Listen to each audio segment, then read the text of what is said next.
ప్రభువునందు ప్రేమైనటువంటి దేవుని బిడలారా, అనుదినము జీవవాక్కులు వింటున్న మీకు ప్రత్యేకమైన వందనాలు. గలతీ పత్రిక 4:8 వచనాల్లో గలతీల కొరకైన పౌలు శ్రద్ధ అన్న అంశంలో మనం 16 వచనాల వరకు ధ్యానం చేశాం.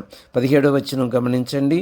వారు మీ మేలు కోరి మిమ్మను ఆసక్తితో వెంటాడువారు కారు, మీరే తమను వెంటాడవాలని మిమ్మల్ని బయటికి త్రోసివేయగోరుచున్నారు. దేవుని బిడ్డలారా, వారు అంటే అబద్ధపు యూద ఉపదేశకులని అర్థం. మిమ్మల్ని ఆసక్తితో వెంటాడు వారని పౌలు చెప్తున్నాడు. ఈ ఉపదేశకులు వారిని వెంబడించడానికి గల్తీలను బలవంతం చేసే ఆసక్తితో ఉన్నారు.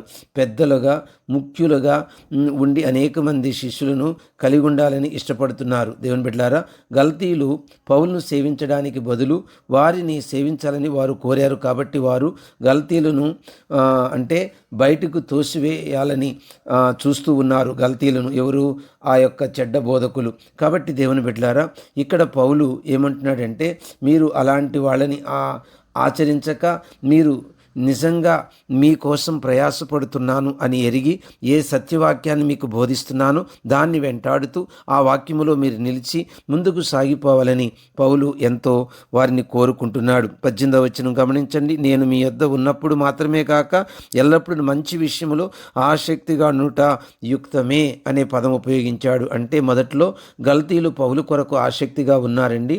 వారు ఆసక్తితో అతని సువార్త కూడా వినాలని కోరుకున్నారు. అయితే ఇప్పుడు పౌలు వారితో ఉండడం లేదు. అలాగన వారు అబద్ధ ఉపదేశకుల ఎడల ఆసక్తి చూపడానికి మొదలుపెట్టారు. వారి ఉపదేశం మంచిది కాదు అని పౌలు చెప్తూ ఇది ఇట్లుండకూడదని పౌలు వారిని హెచ్చరిస్తున్నాడు. దేవుని బిడ్డలారా, నీవు నేను ఏ బోధలో మనం విని పునాది వేసుకున్నాము, అందులో నుండి బయటికి లాగడానికి సైతానుడు రకరకాల దుర్బోధనలు పంపిస్తాడు. అవేమి వినొద్దనియు, అక్కడికి వెళ్ళొద్దనియు, సాతానుడు ఎన్ని వెరలేసిన వాడికి లొంగొద్దనియు, ప్రభువునందు స్థిరమైన మనసు కలిగి స్థిరమైన పునాది క్రీస్తు అనే బండ మీద వేసుకున్న మీరు అందులోనే స్థిరంగా ఉండి ముందుకు సాగిపోయే కృప ఆత్మదేవుడు మీకు సహాయం చేసి నడిపించునుగాక.